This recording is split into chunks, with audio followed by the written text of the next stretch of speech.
Hello, ladies and gentlemen, boys and girls. Welcome to VUX World. Starting a little bit later than normal, and apologies for that. Do you know this is the second podcast in 2 days that we have started later than advertised? It is my sloppiness, I think. But this time, it wasn't that I got locked out of this streaming platform and left the guest in here on his own. It was that actually my camera wasn't being visible at all, which was immense good actually for you that not to have to put up with my face for the duration of the episode, but not so good for taking this content and doing other things with it after the fact. So anyway, thank you for joining us. I'm Kane Sims, your host as always, and as is becoming always these days, our sponsors of the show, which I'd like to give a supreme shout out to before we kick off, is Deepgram and Symbl.ai. Now with Deepgram, you'll know that it's industry leading speech recognition. You'll know that you can build incredibly accurate voice assistants with it. You'll know that you can build incredibly accurate transcription services with it, and you'll know that it's incredibly cost effective and that it is able to be retrained based on your domain and your specific use case, which you should do. But most people don't do this, and they wonder why the bots are not performing very well. It's because you're not training your speech recognition model to get accurate text in order to put that into your NLU. But what you might not have known is that we are running a webinar with Deepgram, in partnership with Deepgram, on the 22nd of March. And it's going to be all about how to create or how to design and implement effective voice bots or voice assistants. Everyone's talking about voice. Everyone's talking about automating call centers, putting voice enabled things into apps and all that kind of stuff. But it's actually quite challenging to do it. And there are some very fundamental pitfalls that most organizations that do this for the first time fall down, that you don't really want to. And so do join us on the 22nd of March for an exclusive webinar called The End of, can you repeat that? Because that is what we are intending to do. And what I'll do for you while we are here is I will put a link in the LinkedIn chat right now so that you can go and sign up if you really want to. Which I would definitely recommend you do. And I'll also put it in the show notes for those of you tuning in on the podcast. So that was March 22nd, the end of Can You Repeat That? Secondly, shout out to our sponsor, Symbl.ai, who are providing industry-leading conversational intelligence capabilities. You can use the Symbl.ai APIs to build a whole manner of capabilities that you probably didn't even realize you could even do. You can do speaker diarization, you can do topic summarization, you can do kind of like, you can monitor calls in your call center to figure out what people are talking about, and even whether your agents are talking about the right kind of things for the right amount of time and all this kind of stuff, compliance use cases, quality assurance use cases. You can build your own agent assist capabilities with it. The world is literally your oyster. It's getting to data within conversations that you didn't even know existed. And so to check out that, go to symbl.ai. That's SYMBL.ai. So there we go. Thank you to our presenting sponsors, and thank you for bearing with me, and thank you to our guest today, Brian Podolak, who is the CEO of Vocodia. Brian, welcome. Thank you for bearing with us. My pleasure. My pleasure. Thank you for having me. By the way, little side note, Deepgram, awesome guys. Good call. Yes, they really are. Yeah, they really are. Really good product, really sound team. Really got their head screwed on. One of my favorite, and I'm not just saying that because they do endorse us and promote us and sponsor us rather, but I've been working with them for quite a while now, and I can definitely vouch for that team. Definitely. Absolutely. Shout out to Brittany up there. Nice. So, Brian, thank you for joining us. I know we had a bit of issue getting this going on. You were first stuck in traffic for about half an hour with a burning down car beside you, and then secondly, we couldn't get my camera working. So we've been through the mill for this. So I'm looking forward to it. 100%. We definitely climbed a hill to get started here today, and that makes it a little more exciting, but it's all good. Again, thank you for your patience, and I guess it worked out okay, though. Yeah, absolutely. So maybe let's start with a little bit about yourself then, and we'll get onto Vocodia and what you're doing stuff. But first, tell us a bit about yourself and how you got to the point where Vocodia became a thing. What's your kind of background and all that kind of stuff. Absolutely. Thank you again. So, I lived in Costa Rica for almost 20 years. And during that time, I ran a call center. We had about a little over 600 agents, 700 agents at our peak, and always loved the business, but it was a very complex business. When you have that many people on the phone, different personalities, you wind up spending a lot of your day doing what I used to call high school type things instead of running the business. So I was always looking for a way to try to augment what we were doing with technology from even back then. Well, fast forward now, we have the technology that allows us to do majority of those processes today with AI. We try to use some of the different frameworks that are available to do what we wanted. And usually when you have a problem and there's no solution, that's when a new solution comes up. So we've developed our own AI platform, 100% trained with call center sales conversations. And it's the only, to my knowledge, a turnkey solution that we did. So in other words, the clients didn't want to, that we had, they didn't want to have a framework and then hire a whole bunch of engineers and spend 6 months a year to a prototype. They basically want to say, hey, here's a whole bunch of our scripts. Here's a whole bunch of recordings. Click a button, make it happen. And that's what we have. It's a turnkey solution. And we can bring a client up sometimes as fast as a week with an AI solution, call center, human conversational solution. And we're very excited about it. It's very, very exciting. Interesting. So correct me if I'm wrong then. So the way that it works is if I was a user of this or a customer on the front end, business, procures the Vocodia capabilities, and it would be a customer on the end of the phone having a conversation with an automated sales agent. Is that correct? That's correct. The first of its kind to actually even do an outbound conversation. So let's explain real quickly the difference. On an inbound conversation, let's say to customer service, using a bank as a solution, or as an example, what are you going to say? I lost my card. Can I get an account balance? It's pretty much easy to program and develop AI around inbound calls on customer service because you know what most of the requests are going to be about. You hit up a knowledge base, so it's a little easier to do. When you do an outbound sales call, whether it's a solution, a product, or a service, you don't know what questions you're going to get and how they're going to be asked. So the traditional way of NLUs where they're keyword based and trying to take those keywords and put them into categories just wasn't a complete solution. And the AIs and the different frameworks that were out there didn't work to what our expectations would have been. So we developed our own brain and a different way of processing conversations that's very unique. We haven't seen anybody do it the way we do, but again, it was optimized for more of a sales side. The nice side effect of that is now we found out we can actually handle customer service and inbound much better with that new solution. And what makes us unique is that we can take that script and let's say rebuttals that you've given for training to your people. We ask for 300 to 500 recordings on average from a client. We use that to train the model more for that particular client and that particular vertical. And it starts making calls. A lead comes in the form. I want, more information on a widget. The call goes out and we help pre-qualify the individual and make sure it gets to the right salesperson or team that it needs to get to, whether it's a hot transfer or schedule an appointment or sometimes just, send out more information via email, that kind of thing. Interesting. Mm-hmm. What kind of results have you saw from, well, first of all, actually, let's go to the results first. Let's start with what are clients of yours aiming to achieve? What is it that they're like, we've seen a lot lately about call centers being, for example, understaffed, overworked, hard to employ people. So there's some typical challenges that I think a lot of organizations tend to have. Is this the predominant challenges that your clients are coming to you with, or do they have some other things that they're trying to solve with this? It's pretty funny. So because we're a turnkey solution, it's always when you go into a business and you think you have a solution, what we expected and what we heard back was a lot different.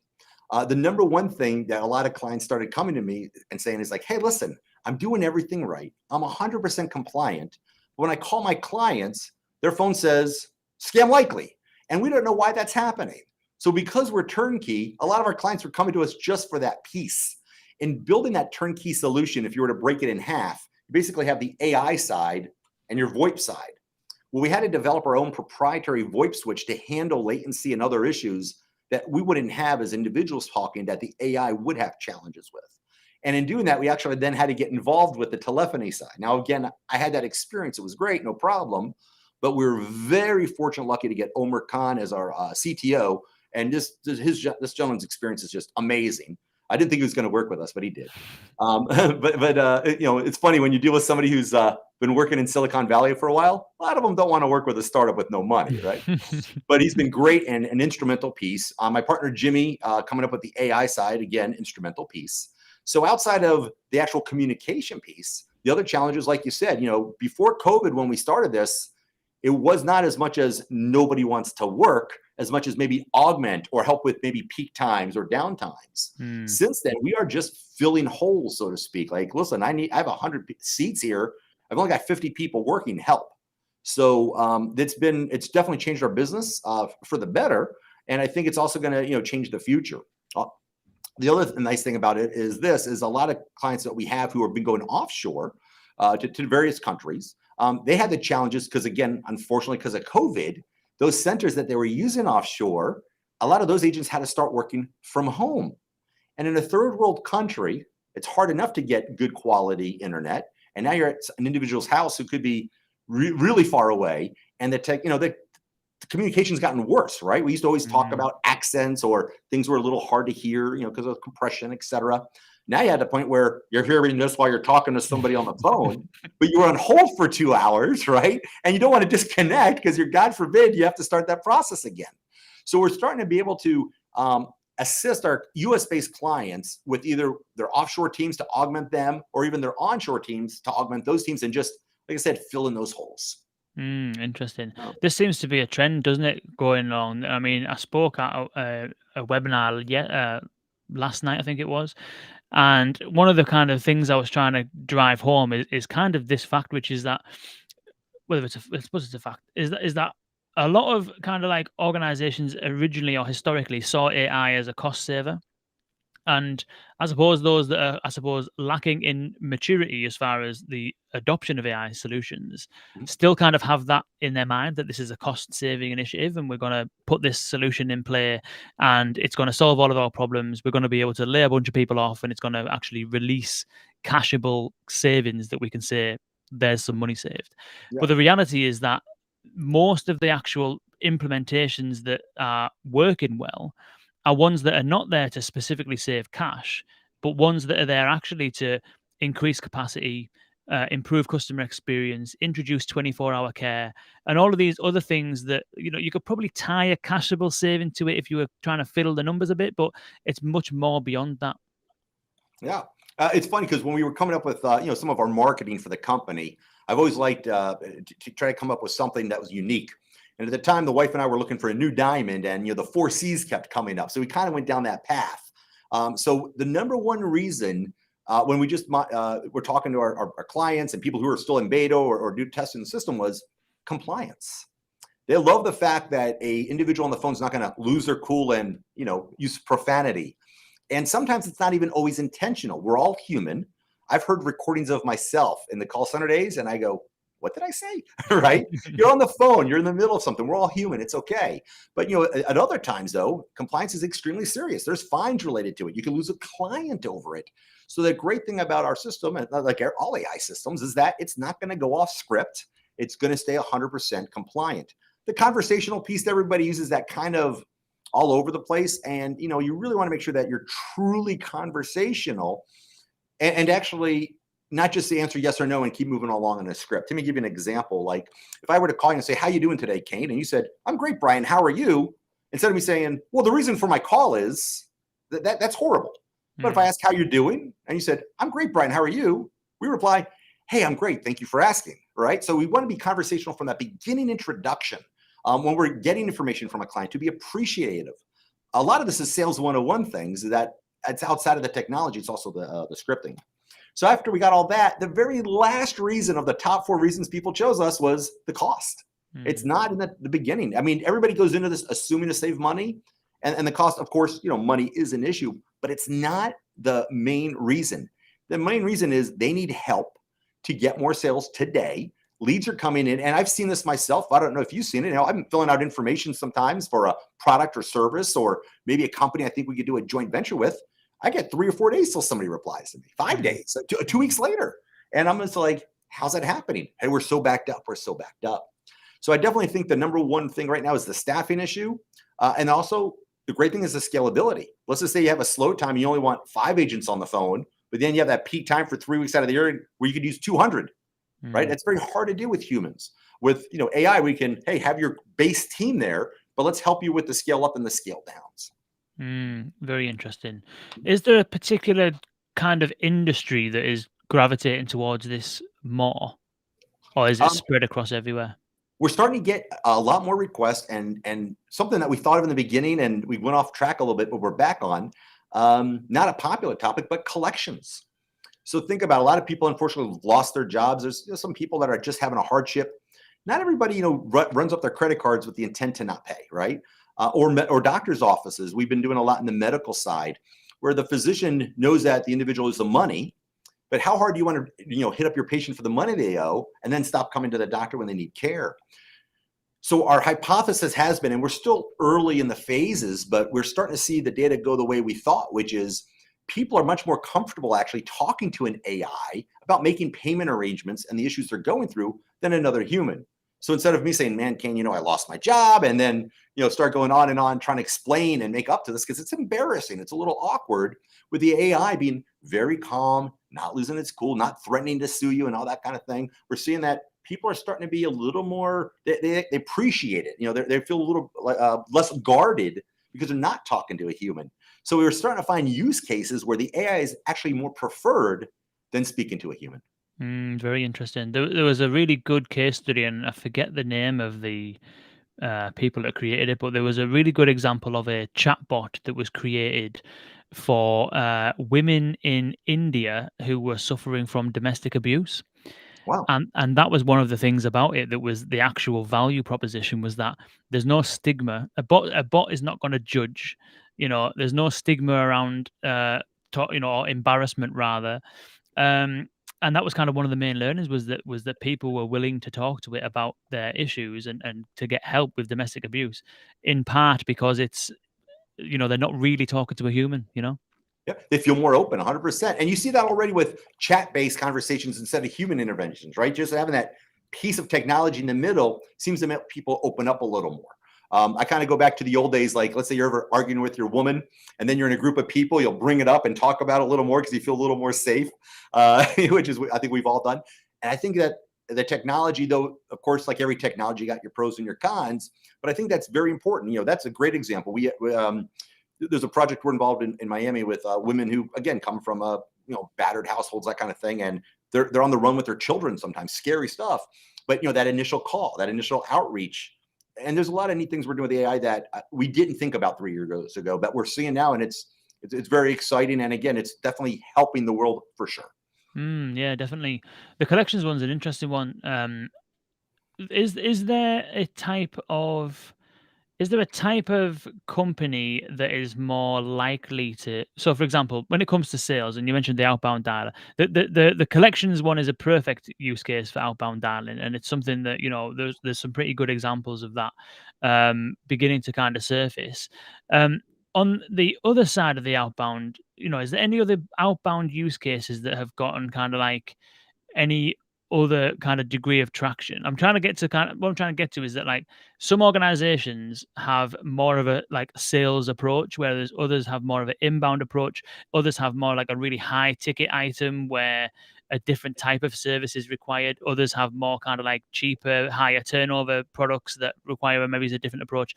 Is there any patterns emerging amongst who's using your technology around the types of sales use cases, basically? Does that make sense? 100%. Yeah. So most of it, let's just say a typical company that's getting an online lead that, somebody filled out a form on the internet or through Instagram, Facebook, wherever it may come from, looking for more information. And that's, generic.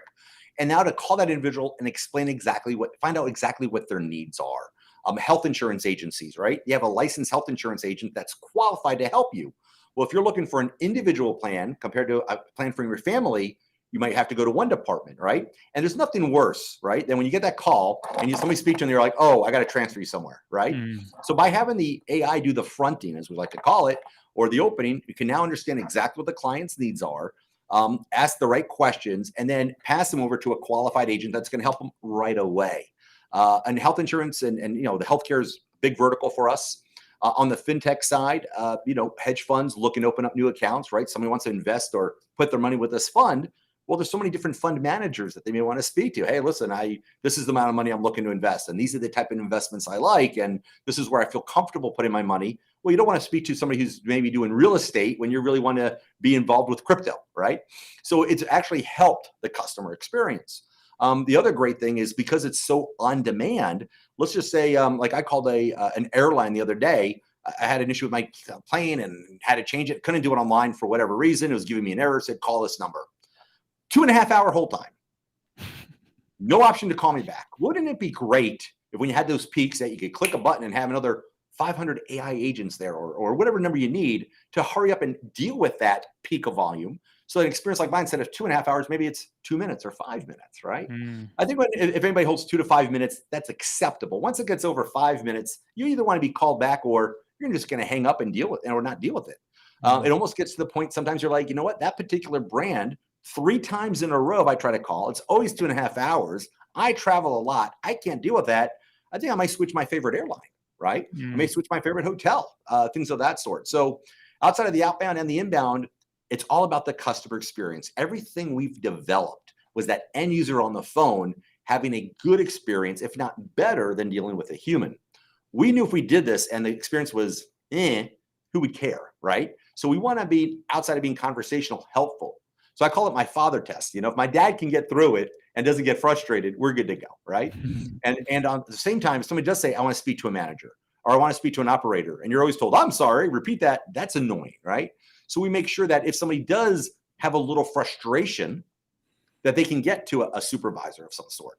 By the way, that's best practices in sales in general, right? If you're speaking to somebody, you're not happy, you want to speak to a supervisor, we've all been there. And when they say somebody's not available, doesn't that irk you more, right? In dealing with people. So we took what we knew from our experience over 17 years and developed that in our AI. So it's not just the technology, it's also the processes related to that technology to make that end user customer experience to be superior. What are those kind of ingredients to make that effective customer experience? What sound like you mentioned there, a lot of the stuff that's gone into the technology, the processes, all that kind of stuff. What would you, if you were to kind of like put your finger on it, what are some of the qualities that you think make that kind of like standout customer experience? So the bottom line is people want to get to the point. So when you're doing an outbound call, and we all have that gift to gab to a degree, right? So if I call you, Kane, and I say, hi, my name is Brian from XY Insurance. I see you filled out a form here. Are you looking for health insurance? And you say, yes. I go, great. Where are you located? And you say, Jackson Hole, Wyoming. And then I go, oh, wow, I'm from Jackson Hole, Wyoming. In fact, there's this ice cream store I used to go, and do you know it? And we're not talking about the reason for the call. And now you're trying to be polite, but you're like, listen, I just need to help out my family. So all the, let's say, BS, the noise is gone. Now, of course, at the same time, that is what makes us human, which is great. But for business, most people want to get to that point. Listen, I'm glad you're also from Jackson Hole, Wyoming. That's beautiful. But give me a price on my insurance. So one of the stats a lot of times people look at is the average time that an agent's on the phone. And usually if it's a good lead and you're doing good quality, you'll have a minutes that you look for. And when the times are too short, that means the leads aren't as well as they used to be or whatever. So there's an average time that you look at of the agent. So our times actually get cut usually almost in half because we're getting to the point. We're answering questions and objections, getting back on script. Another thing, there's nothing worse is, let's just say you ask a question such as, how much does it cost? And, or better yet, how's this? How did you get my information? Right? Why are you calling me? Because sometimes you're like, I didn't fill out a lead and maybe my ex-wife did or whatever. But when asked like, hey, how did you get my information? A lot of people was like, oh, we have a marketing department or something generic. And then there's just silence. But you're not continuing the conversation. So as far as the conversation itself, and you hear conversational AI all the time, that's great. But what about continuing the conversation and pushing the conversation forward in a timely manner? Nobody has the patience that they had 25 years ago. You want to get to the point, you want your information, you want it to be polite, and then you want to move on with your life. And that's something that our AI does, is it stays on track and pushes the conversation forward. Very good. That is interesting. How does the kind of like I'm really interested in the outbound use case, because it's not there's examples of it and obviously it happens, but for example, I look at a company like Voca AI. Are you familiar with Voca AI, acquired by Absolutely, Snap? Yeah. We followed them all the way till their Snapchat acquisition. Yeah. So this sounds very similar because they were really hot on the outbound use cases. They did some debt collection use cases as well. Yeah. I know Webio do something similar, but it's not necessarily a use case that a lot of organizations kind of do a great deal of yet, so to speak. So I'm curious about like the let's say that you're, I don't know, let's call it health insurance. Someone goes on the website, fills in the form, all that would presumably automatically trigger an outbound call that then would then have a conversation with the customer, qualify them, and then what happens? Like, what's the bit that kind of like, what happens next? Does it escalate to a agent there and then to sign them up? Does it put it in a queue for someone to process later? Like, how does the bit after the call work Yeah. typically? Yeah, I'm actually going to back you up a little bit. How about this? You filled out the form, you run in information, you hit enter, and then your mom called. So now you're taking this call at the same time, a minute or two later, somebody's calling you. So believe it or not, even when somebody fills out a form and says, call me now, and even though we're able to trigger a call within seconds, usually under 15, that's not always an appropriate time. Some people are filling it out at work and they actually want to have a call later that night. So now it's not just calling the individual, it's now recalling them, and or outside of just you making those phone calls, our omni-channel, which is still in beta, to either SMS or email, depending on permissions of the client, to say, when can I set up a time that's convenient for you to call? So now that we finally got the individual on the phone and we find out their needs, sometimes they're like, I'm busy now. Can you call me back at 6 o'clock? Well, you don't want to have your closers trying to call these people back on the phone, right? You want us to call back. Hey, it's 6 o'clock. Is now a good time? No, something came up. How's tomorrow too? No problem, right? So the scheduling, the rescheduling, handling all of it. And as a salesperson myself, we all have this prima donna type thing, right? I don't want to do cold calling. I only want to talk to people ready to buy, that kind of thing. So we want to take that type of noise away from your top salespeople, put it on the AI to call, reschedule, etc. Now, once we have you on the phone and it's a convenient time to talk, let's ask those qualifying questions so we can get you to the right person or persons, department, where it's applicable. Or again, sometimes it's just triggering an email for more information if they're not ready. Or it's like, no, you are ready. You're today, now, where you're looking for, and getting them to the right people. But we also do in the business to business side, a lot of home services type campaigns for franchises, franchisees, et cetera. Majority of those are appointments for when that business owner has time to set aside, let's say, for a demo of maybe another solution, or maybe they want to have time to get a better price on their liability insurance, things like that. So there's also is a lot of appointment scheduling and then rescheduling and confirmations.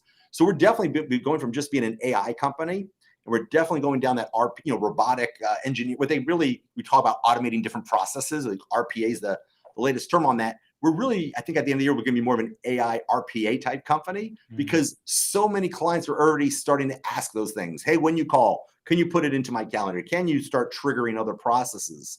So the effectiveness and the efficiency is just getting better and better, but it all starts with that first conversation.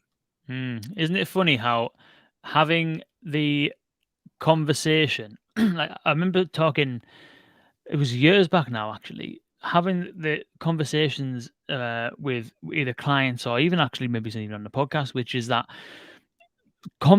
having these conversations leads to new requirements which you have previously not observed because you haven't been having these conversations. So for example, let's say you've got a call center and you've got I don't know, X thousands of calls coming in per day. Most call centers are not really understanding what those calls are about either. They might be recording them and saving them for compliance purposes, or even transcribing them if they're lucky. And they'll audit, a sample every now and then. The agents will have like a wrap reason that they might do or might not do, depending on how hard pushed they are to get onto the next call that kind of qualifies the call and stuff like that. So basically, most of the data that organizations have in the call center specifically is conversations with agents, and the agents are getting so much insight, but never able to do anything with it. All of a sudden, you've got this AI in its place that's able to quantify and classify this data. So you're getting brand new requirements coming through from having these conversations that then also leads into new technology requirements on the business side, because it's like, okay, well, if that's going to book the call for me, book an appointment for me, then yeah, put it in my calendar. If it's going to be a lead conversation, we've qualified them, update our CRM. Oh, we don't have an API for our CRM. Okay, we'll figure out how to do it, RPA. And all of a sudden you get different requirements coming out because you've got new capability on the front end, which is really fascinating. I don't know if has that happened before in a previous technology wave or not, because it seems unique to me. Well, it's great because when an agent has a conversation on a phone call on the old school phone systems, you'd set what's called a disposition. What happened to that call? They were not interested. They didn't have money, wrong number. Maybe later they sold, they transferred. It's very usually basic. But you can't really get into the nitty gritty. And you brought up a great point. For the first time ever, because we have all these recordings and we have the AI handling those conversations, and we have consistency in that conversation, right? We can actually pull real data out to assist A, on how we handle the front, that first phone call, and B, give data back to business owners on what's really going on with those calls coming in. And here's the other great thing. Using AI in the background to process data, we're also able to plug in a lot of external data points to be more intelligent on how we dial and when we dial. The old school predictive dialers or power dialers, et cetera, you basically load up some data and using some funky algorithms, they call people 2-3 calls at a time for each individual and try to keep the agents on the phone all the time. And I'm sure you've had those calls where you pick up and they just say, please hold for the next available agent. And I'm like, but you called me, right? Because the system's not perfect. So our system, because we have AI agents, there's always going to be one that picks up. So you never have that. So that's great when you're doing outbound, that you don't dial too fast where the customer is now frustrated. Every call gets picked up. We never have a missed call. That's awesome. The other thing is this: external data points that people don't think about. For example, let's say we're calling the entire United States and we're getting 10,000 leads in a day for a client. Great. And unfortunately, Oklahoma just had a tornado. Is this a good time today to be calling Oklahoma? Well, maybe I shouldn't be calling that data right now. These people have other problems. But at the same time, there's a blizzard in New York and moms are stuck at home, right? Dads are stuck at home. They're probably bored and don't mind a phone call right now, assuming their power is up, right? And we've been able to get a lot of other data. Here's another great case. We had a company that does home security systems, and a very big campaign. When people call in for a home security system, they're looking for that free home security system. What we found out is a lot of that business was dependent on an individual's credit score. Well, there's really no AI compliant way to grab somebody's credit before trying to figure out where to transfer them to. But I can tell what phone they're calling from. Maybe if they're on a prepaid phone, it might be different than somebody calling on an AT&T phone. And there's so much public data that helps us over time, over calls, and we start looking, even if we make no decisions for the first 30 days, but we're gathering data, the AI in the background starts to learn.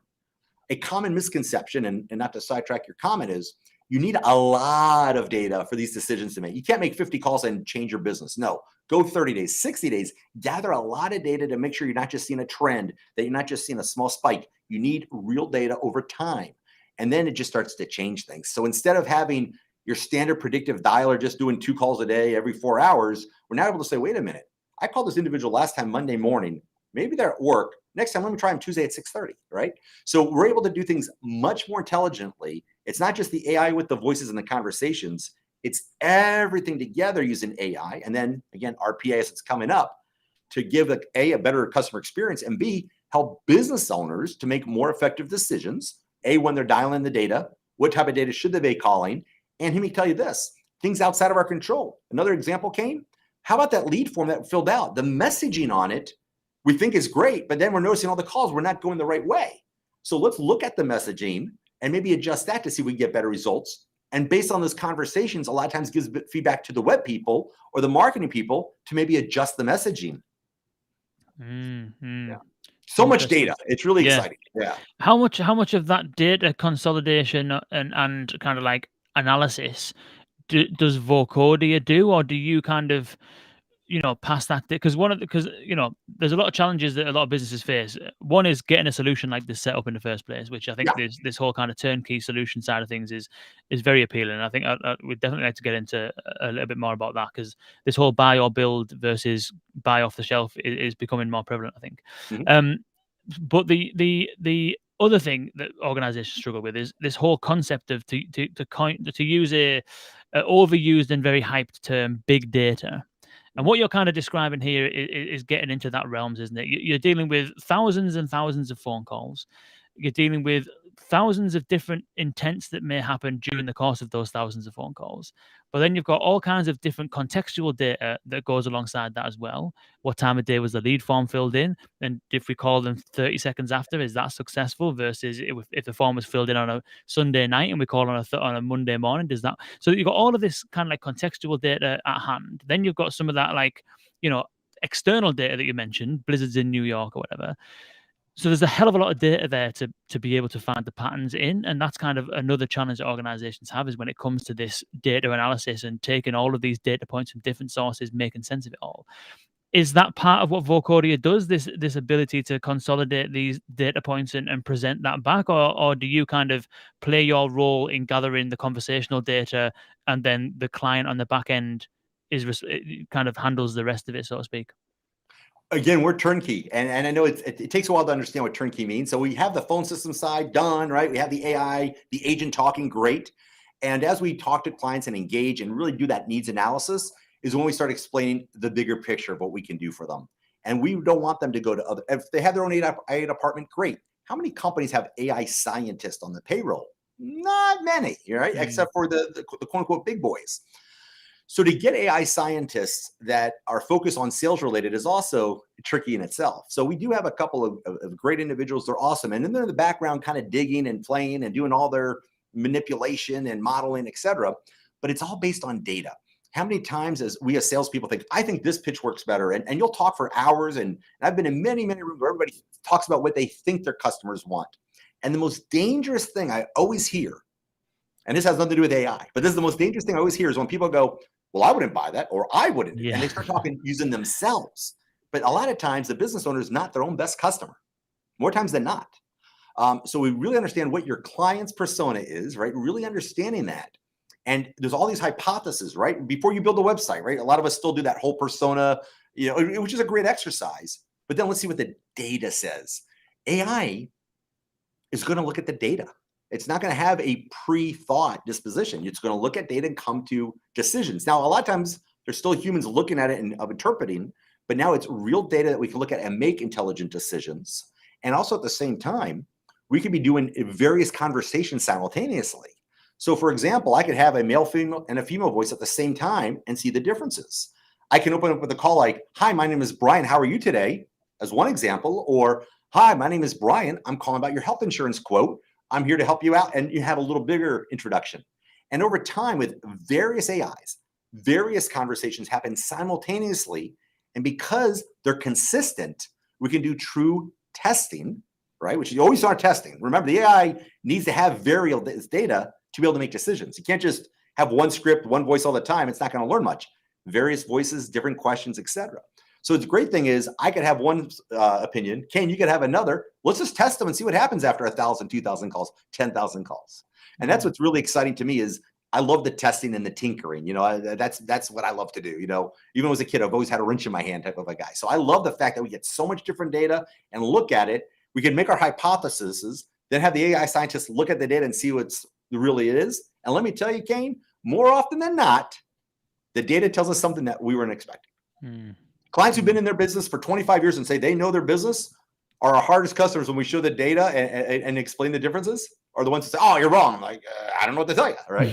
so this is great. So let's try it. Let's see what happens. So it's fun. It gives you an opportunity to tinker with the business a little bit. And at the end result, what are we trying to do? We are looking to increase revenue, reduce cost, and make sure our customers are super duper happy, right? The money will always come. Keep your customers happy. Make sure things are going well. That customer experience, they got exactly what they're expecting. It just changes your whole business and also your reputation. It's funny that, it's like the whole user-centric or human-centric design is very much prevalent across parts of the AI community, especially when it comes to this topic of not having any prejudgments or any assumptions and actually using the data to allow you to design a solution and build out the solution. Because it's always been the case anyway, even with the web, which is that a bunch of people have a bunch of assumptions and you never know anything until you've actually tested it. And then you gather the data, albeit usually with website testing, it's kind of like more kind of like qualitative data in terms of like, what do you think about this? And why did you do that?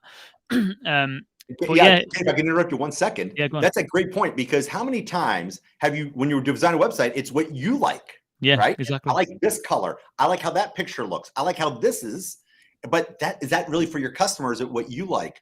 A great story, and I'm sorry to interrupt, but this is a great story. No, it's good, yeah. 2003, I had an affiliate come to me for the company we're involved with. And I'm telling you, I looked at their website, and if somebody would have done something in front page for the older people out there, you would have thought they did better. We used to joking around call it, and I hope they're not listening right now, the canary ass I'm sorry about that. Yeah, yellow website. And because it was this yellow, horrible, I'm talking the worst yellow of all time. You know, your grandma's yellow, that yellow. And you looked at it, I guarantee anybody listening would have seen this and go, ugh. It was one of the best converting sites of all time. He wound up being one of my largest affiliates. And that was the day I learned I don't know anything. So I agree with you. It's not, you got to really remove yourself. And it's hard to do as humans. So we really, really have to remove ourselves sometimes and really look at it from what the customers view. These people, this guy's much smarter than we were, knew their customers, knew their demographic, and knew yellow worked. And I was wrong. And, you know, by the way, those are the things that are good to be wrong, right? You don't mind being wrong and the ticker goes up. So 100%, you're right. Those predispositions you really have to remove. Thank God for that. The VUX World website's bright yellow. I'm glad it performs well. But another anecdote on that is that I would say 2011-ish, when I created my first, not my first website, but my first personal website, canesims.com, which expired because I forgot to renew it, and I lost about 8 years worth of blog articles. But anyway, let's not bring that up because I'll be in tears on this show. But the very first version of that, I thought I was dead cool. You know what I mean? I thought I'll make the font orange and I'll have the background to be like a mad grayish color and it'll be really cool. And it was like that for about, I would say, 2 years, something like that. And then one day, this guy dropped me a message on LinkedIn and said, really enjoying the content and stuff, but I honestly can't. I have to copy and paste it into a Word document because I can't read it. I was like, why? And he said, well, I'm actually colorblind, and orange font on a light gray background makes it absolutely invisible. So I was like, all right, fair enough. So I made the background white and the text black straight away. Yeah, it's mad. Well, 100%. Again, it's just something you just don't know until you have that experience, right? Yeah, exactly. Yeah. I'm curious about the technology then that's going on behind the scenes. You said at the very beginning, at the top of the show, you said that you were looking at different frameworks and different platforms and stuff like that. Then you said that you ended up kind of building out all this proprietary stuff. Obviously, without giving away any secrets, I'm wondering whether you can talk us through what that pipeline looks like. I can assume that it's some kind of speech to text, NLU, dialogue management, integration layer, text to speech in terms of the pipeline. But is there anything kind of unique or kind of different around the pipeline that you've created? I wonder if you can walk us through that. I'd say your basic concept is correct, and I think we all do that similar. It's how we process the information. So when we first developed it, again, when you're training the brains, the NLUs, right? This is the brain of AI. I picture it like a library, right? You go into a library and there's books everywhere, and maybe some of us haven't been to a library for a while, but still, you go in there, you got to look up in the system where the book is. You got to find the shelf. You got to walk over, find it. Now there's 50 books, and find the book you want. You open it. Now you start going through 5 or 6 books, and that takes time. It takes time. But picture instead, if you already had the book at your desk, the page was already open. So let's say that margarita, Jimmy and I like margaritas. You had that margarita recipe right there, and you just wanted to look at a margarita. You really don't care about the history of the margarita. You want to make that margarita. So instead of having the entire New York Public Library in our brain, we basically have that cocktail book. And we've stripped it down to be clean, quick, and efficient because we don't need the noise. So that's each client, when we get them, we actually ask for the recordings of their system, of their agents in play, so we could train the system and keep it quick. The other challenge is the latency that VoIP brings up. So when you're talking on the phone compared to in front of your computer, there's extra layers there. So our average response time in talking to our, what we call a DISA, internally a digital intelligence sales agent, our average response time is a 20th of the blink of an eye, which is 5 milliseconds, which is extremely, extremely fast. We were in the hundreds of milliseconds with other platforms. So keep in mind, 1,000 milliseconds is 1 second. So 300 milliseconds being roughly a third of a second doesn't sound a lot until when you're talking and you say, hey, how you doing? I'm fine, how are you? Doesn't sound natural. So our latency was our biggest challenge. In fact, here's a great story. Our very first system with our very first client who wanted to test out the system, this is a year and a half-ish ago now, time flies. When we had the system in Jimmy's first version of it, again, this is alpha, not even beta, but it was kind of working and we wanted to actually give it a shot. We would try to cache a lot of the stuff in memory. And in doing that, our opening statement, when we called somebody, it took about 7 seconds to load everything up. So Jimmy goes, Brian, the opening statement has to be 7 seconds long. Well, guess what? Hi, my name is Brian. How are you today? It's not 7 seconds. Mm. So Josh, one of our consultants who's done a great job and whatever, he was one of our voice talents at the time, helping us out. We played around with it, and we make it more natural. We said, "Hey, this is Brian calling from so and so. How you doing today?" So little stammers, we stretched it out, and we got it working. Our latency is our key. Our latest technology, we call it the 2.0. We released 3 weeks ago. We actually have to slow it down. Is responding too quick. And your challenge is this: when you and I are speaking, we know pretty much from the intent of what you're saying that you finished a thought. It's not necessarily time-based. Oh, he's not talking now, I could say something. And the key to a good conversation, and there's a couple of great ones, but one of my favorite quotes is this: most people listen with the intent to reply, not the intent to understand. And so we had to build ours in such a way that it wasn't just, oh, he's not talking now, there's silence, I can speak now.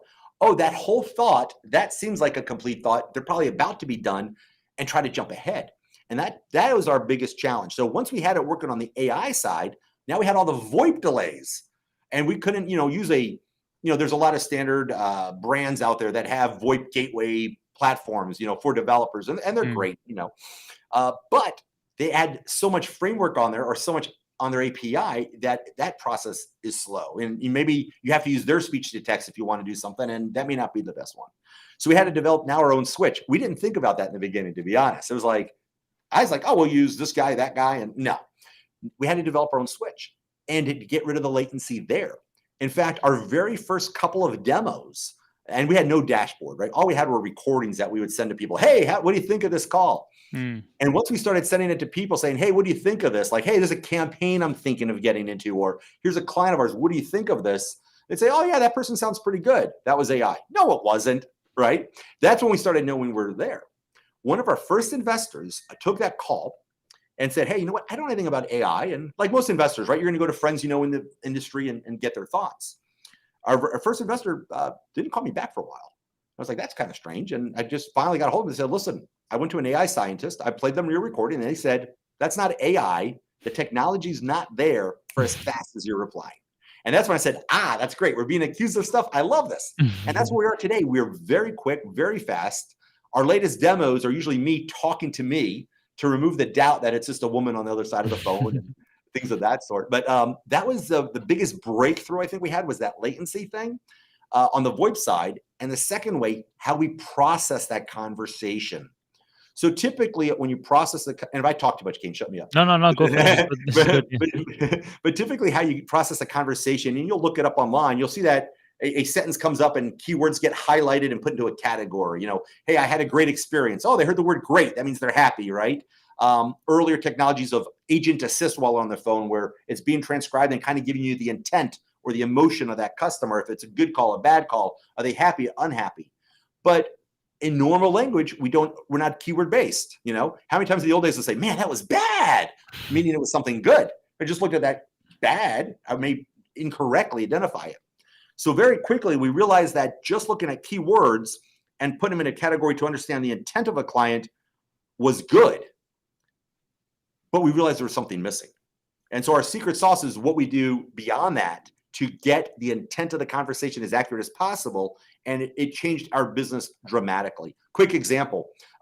Where are you located compared to where did you get my number? Well, they both have the word where. Right? So you really need to look at that entire sentence to understand that meaning of what the client was trying to say. So that was a big change, that big, for me, almost a revolutionary change in the AI industry is what Jimmy came up with the team, and just amazing tech. I'm so blessed and fortunate to have them as partners, because, there's a lot of people, as out there with great ideas, but it's the execution what matters. And Jimmy and the rest of the team, Omer and Steve, and I know I'm going to forget them all, they'll yell at me later, but thank God for them that they came up with this and were able to accomplish it. And that's really key also for that customer experience. You don't want to ask a question and wait for 90 seconds. How many times have you been on the phone with a customer service person and you're like, are you there? You're still there, right? Because they're not communicating with what's going on. You're like, hello, did I lose the call, right? So it's important to, communication. Also, what happens if I hit an API and I'm trying to pull data down to give a client the result of their account and the computer is slow, right? You ever been to the bank and they're like, I'm sorry, the system's slow. We've all heard the computer or system is slow many times. What do you do during that time? Conversational. So we wanted to reduce the latency as much as we could on our side, make that conversation happen quickly. And then the other challenge is if we're using external systems that we have no control over, what do we do? So there was a lot more than just the tech that we were thinking about when we were pushing out this technology over the last 2.5 years now.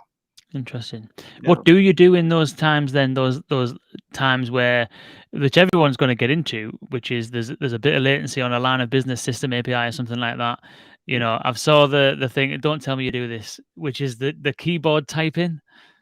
The little sound effects of the keyboard typing. Oh, yeah, Oh. yeah. Or the fake call center noise in the background. Yeah, colleagues talking. Yeah.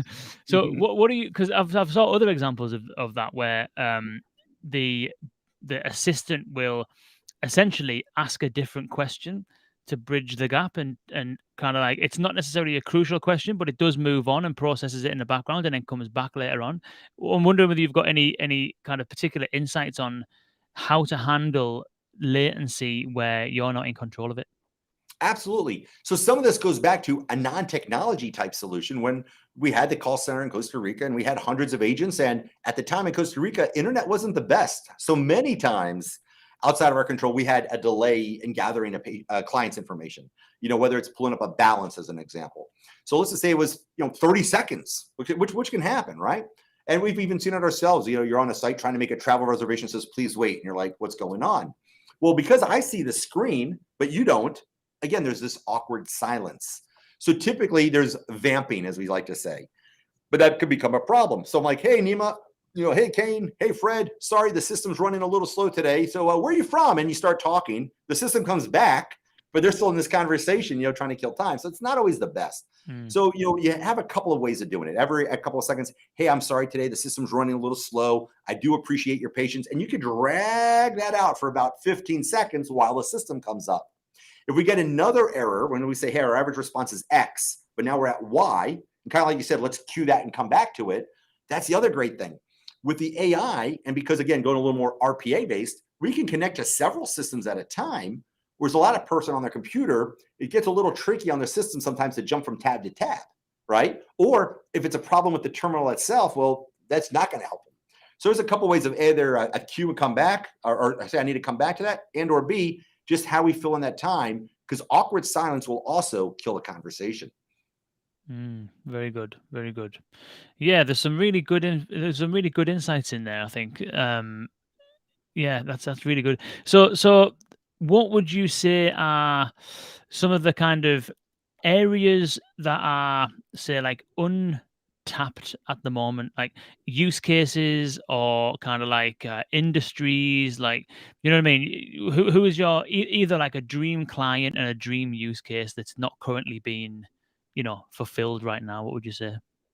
So we actually, the dream case I have, I won't even talk on there, but I'll tell you my second dream case, because the first one's just too amazing. And we're probably 2 years away, maybe even longer on the technology. But right now, what we love to do is get that client that's doing 200-300 billion a year in retail sales worldwide. That's got, page after page after page after corporations. And they're selling, let's say, some kind of retail product, electronics, et cetera. And they have so many different products in so many different countries, and they're trying to process that data to give a better experience. And we got to keep in mind there's cultural differences, right? Here in the United States, it's going to be different than we are in Central America or Asia or Europe, of course. And how do we take all that data, though, to give the customer a better experience, assist this company to help them grow their bottom line, et cetera? So that's one of our dream cases, to get into somebody that's that complex, that's got, tens of systems, if not hundreds of systems. We really have to integrate to not just do the AI and that RPA. Wow. I mean, Jimmy and I, we would shut the doors, take that one client, and just our whole team would just love that for over the next 2 years. And then we would come out of that use case, let's say after a 2 year, I think it would probably take 2 years to really get that down. Think of all that we would learn to now present to the rest of the world. It would be amazing, because they've already got so much data, right? And it's all about the data. They're going to have hundreds of thousands, if not millions of recordings that they've already done that are already sitting there. They may have 5, 7, 10 years of recordings that we could start pulling from and training our AI, and then giving them results they may never have seen before. So that's our definitely dream client for sure, is to get that one person. We have a couple in mind, and we would love that. That would be just amazing. We're cautious on the healthcare products. Because we're not medical professionals, God forbid we were helping out somebody in crisis and they called in and the AI had a hiccup. You have an AI hiccup and you miss somebody's credit card and you lose a sale. Okay, you're at $50. God forbid you do that when somebody's in a mental health type crisis. So we try to stay away from that type of counseling type piece because that's not our skill set, and really try to stay on that customer service sales side. But on the healthcare, just the appointment reminders, helping patients reschedule. How do I get to the doctor's office? A lot of things that keeps that front office busy. And there's nothing worse. Again, you call the doctor's office, you're on your way there, you can't find them, and the poor girl at the desk is so busy. And again, doctors are having a hard time trying to find people to work too. And to be able to assist somebody right away when they call in, hey, where are you? And how about this? This gets really exciting, Kane. What about first responders where, God forbid, there's something? For example, let's say there's a hurricane coming to Miami. And, not everybody's plugged into the news all the time. They're not on the internet. We want to get immediate call. Let's say we need to call 3 million people in an hour. How would you do that? Even if you had 1,000 people on the phone, with our AI and our technology, we could ramp up to 10,000 calls in 10 minutes, or even higher if we have that in advance. What about the first responders that are out there that may have questions? Hey, where's the gas line here? I need to turn it off now. And they're trying to get somebody. And who do I call? Whatever. One number call, you get the information you need. So there's so many use cases we haven't even touched on, not sales related, not customer service related, but extremely important at the government level, at emergency services, first responders, that I think we haven't even been able to tap into yet. That's also another dream to get into, because that really helps people now, today. Very good. Yeah, that is very good. What are you finally then? Is there anything on the technology side that you think or think needs to be improved? So I don't know what your kind of current call success rate, so to speak, is in terms of like the number of successful conversations that Vocodia has. I've seen, some organizations are happy with 30% of calls being automated. Some are happy with calls that are, 90% accuracy is very, very good. So I don't know what your kind of thoughts are in terms of like the current state of the technology. It sounds as though yours is pretty good, but then also what's the next step that the technology needs to tackle? Yeah. The great thing is we can be very successful when there is a lot of recordings and there's a lot of data for us to train the AI from the beginning. Our hardest ones are when there's no data. So we like to tell, sales organizations, we're the gasoline of the fire. We're definitely not the spark. You got to have that process down. You have to understand your client. You have to have the right data, the right messaging. You have to have something that's successful. Bring us in and we'll help make it more successful, because we're going to remove the human's guesses and things. It's going to be truly data based. I think the way that most AI companies handle conversation is good, but it's incomplete. And I really think that's our difference. It's a true conversation, not just asking a question, getting an answer, and silence. In fact, you look at majority of people who have built these different types of bots, and some of them sound great, but really listen to them. They ask a question, the bot answers, and then there's silence. And the person asks another question, answers, then there's silence. That's not usually how it works. Right now you're asking me questions, I stop. Now you've got to come up with another question to ask me. And Kane, if you're out of it, we're done, right? But where if I turn about? And Kane, what are your thoughts on that? What do you think is the next generations of AI? What do and then we have a true conversation instead of an interview process. And I think what happens is most of the competitors or other products are out there, they're great, but they're really doing a little more of an interview and a lot less of a conversation. And I think that's where we need to go to. People will be more comfortable, more relaxed, the more human-like it sounds, right? That's why Siri Generation 1.0 was, even though they changed her voice and she was amazing, that was great. Why? Because it sounded like a human, right? It was much more human. Even our old days of the AT&T operators, right, with the wrong numbers, you knew it was a human there. When it's too robotic or too stiff, it gets frustrating. You don't like it. You don't want to have a thing where say sales or customer service and you say it wrong and you go to the wrong place. So I think if we get less interviewee, more conversational, even though that's not the term they use, I think we'll all be better off. Nice. Well, I do have a bucket load more questions, and I think we could go on forever, but we are on time. And so let's wrap it up. Brian, this has been absolutely fantastic. It's been really, really interesting. I really appreciate you stopping by and sharing these insights. Where can people find out more about Vocodia if they want to learn more or reach out to you to figure out how they can work with Vocodia.com, VOCODIA.com. If you're going to be in Vegas next week, look around for a little CallCenter convention. We'll have a booth there, and I'll be publicly speaking there. And then we're in New York the week after that. So check out the site, check out our LinkedIn. You'll see where we are. we're always a phone call away. We always love to have that conversation. Our YouTube channel also can be found by searching Vocodia, has our DSET 2.0 demo. I'd love for you all to go out there and check it out, especially because it's really quick and dirty. It's literally me at my desk holding my phone up, going back and forth, seeing the live transcription as you're hearing it. Comes out pretty good. And one final thing is, if you're over thinking about, you know what, we've heard about AI, we want to implement it, but man, that cost is going to kill me. Come to us. I'll make sure you don't have to spend a penny up front until it's implemented, up, running, and tested. So for the first time in the world, you can have the latest and greatest technology without any financial risk. Wow, very good. I don't think you can find an offer that's better than that. No, you can. Wicked, I told you I'm a sales guy, right? Yeah. Well, I think, to be honest, it makes sense. I don't know why companies don't do more of that stuff. If you've already got the technology, you can build the model fairly quickly, and if you're confident about the results it can get, then pay for the results rather than the service, which is what ramps the cost up. 100%. Nice. Brian, Brian, this has been great. Appreciate it so much. Definitely. Absolutely. Yeah, without a shadow of a doubt, this has been really interesting, really appreciated. Thank you all for tuning in. And do not forget, 22nd of March, Deepgram webinar that we are doing in partnership with Deepgram, all about how to utilize Google CC. Oh no, that was last night's webinar. I'm getting so tired. I've been on it all day since about 5. It's all about how to build truly conversational AI. So do check it out. Brian, people are awesome. Again, shout out to Brittany at Deepgram. Love you. Yeah, they are absolutely fantastic. Great company. Thank you so much, Brian. It's been a pleasure.